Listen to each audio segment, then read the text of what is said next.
Hey, Steve Bignoni here at High Octane Classics in Auburn, Massachusetts with a really cool 1972 Camaro.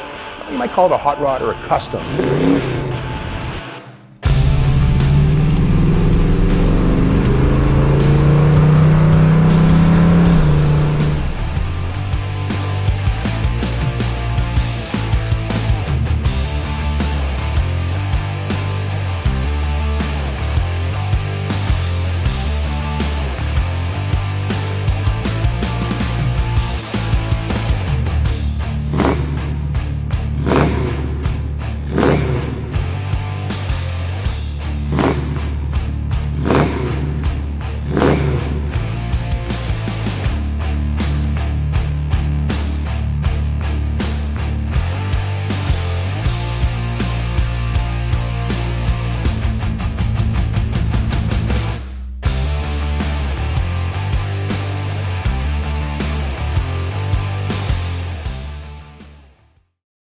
Now, something I always think of when I see a 1972 Camaro or Firebird is the fact that the Norwood, Ohio plant where they built these cars, and Novas and Venturas, had a strike late in 1972. It lasted 117 days. And what happened was, when the workers finally came back to work, the UAW and General Motors worked things out, there were about 1,100 cars on the assembly line that were semi-built. Well, they were so close to the end of the 1972 model year, those cars would not meet 1973 standards for bumpers and other things. So the word came down, those 1,100 cars on the assembly line, if they'll take gas, build them out.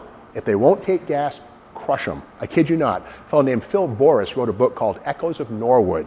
Get a copy of it, or even go online and just Google GM Norwood Crush 1972 Camaro. Put that in, you'll see a video showing these things, or a bunch of shells, I should say, Novas, Firebirds, Venturas, and Camaros being crushed on site at Norwood. Crazy but true. Now, this 1972 Camaro is not one of the cars that was crushed. Clearly, it was built before the strike happened, but it is a 1972. And the beauty is, 1972 is the first year that the VIN contains a number or a code for the engine. You see an H?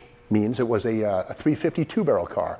Now, it now has 427 emblems on the fender, and under the hood, yes, a 427. Now, we've got to remember that 1972 is the last year you could get a big block, the 396, also known as the 402, but only 930 of those were made. Well, this ain't one of them, and that's okay. This is a fun car. 427 big block, the big brother to the 402/396, and this one does have some day two modifications, no problem there. Edelbrock Performer. Dual plane intake with larger runners than any Winters piece from the factory. A Holley 4-barrel carburetor underneath the drop top open element air cleaner. Headers and nice day two stuff. The MSD digital 6AL ignition system on this. And the beauty of the digital 6AL is, unlike the regular 6AL, which has a little white plastic chip to set the RPM limits, on this one here, this little black cover covers these dip switches right here. You turn these things to dial it from 2,000 RPM or whatever you want for theft prevention, up to 6,500, whatever RPMs you might like, with the convenience of a small screwdriver. So that's good to see there. Nice big Champion aluminum cross-flow radiator right here. Good to see that. And again, the aluminum radiator is far better at dissipating heat. Here we have a transmission cooler. That's a good thing to see as well.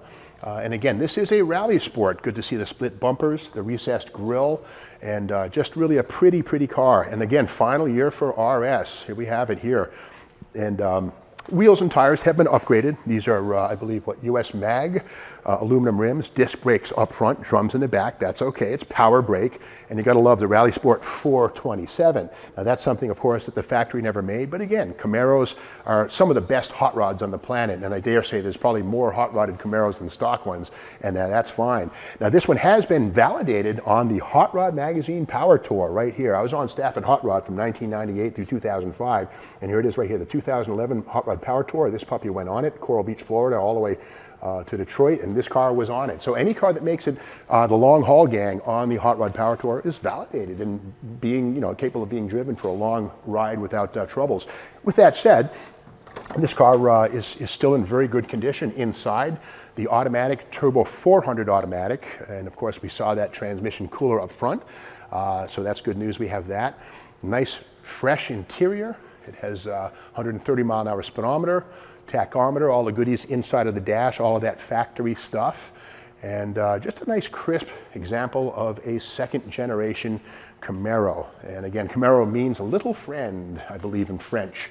So this would be your little friend with a big 427 V8. Gotta love the D80 trunk spoiler here. The Z28 style stripes added, no problem there. Positive traction rear axle. The word is this thing is a tire smoker.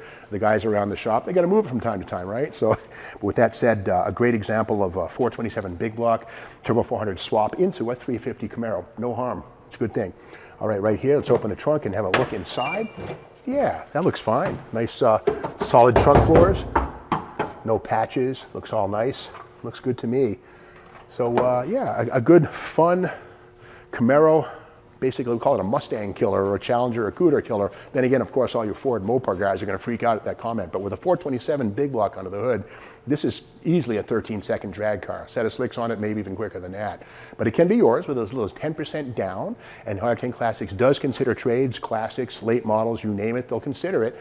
And of course, delivery is possible to your place of employment, your church, your school, whatever you want. They'll bring it to your door if you'd like. And keep in mind, too, that High Octane Classics has been in business for about 15 years.